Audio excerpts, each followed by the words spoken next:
నేను చెప్పేది ఒకటే, ఆనాడు రేవంత్ రెడ్డి ఇవాళ బీసీలకు 42% రిజర్వేషన్ ఇస్తానని పెద్ద పెద్ద మాటలు మాట్లాడిండు.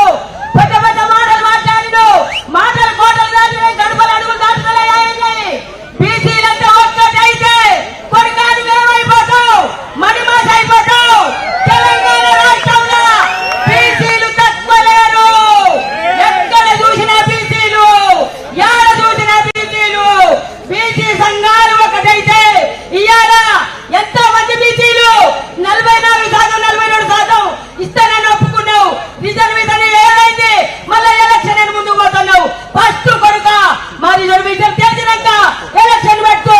మీ కాంగ్రెస్ ను మా బీసీ బిడ్డలందరూ కలిసి ఒక్కసారి ఈ కాంగ్రెస్ ను మొదలు పెట్టే టైం వచ్చింది కొడుక. ఆనాడు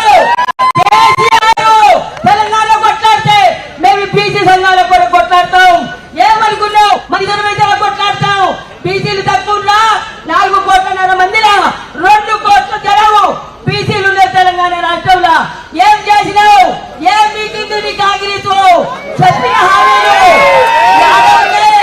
నీ హామీలు మీకినవా? ఎన్ని హామీలు ఇచ్చినావు? 6 పథకాలు ఆడవన్నీ ఇచ్చావు.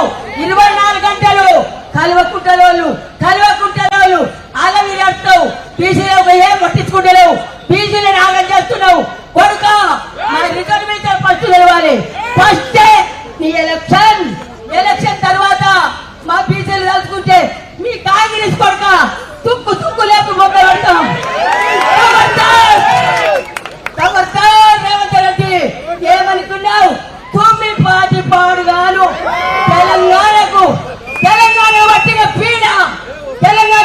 పీడ నీ కాంగ్రెస్ పాడువాడా. తెలంగాణ నడిపిస్తున్నా ఒక్కడ అల్మన్నోళ్ళని దాంట్లో దరిద్రుడా. జై కేసీఆర్, జై బీసీ.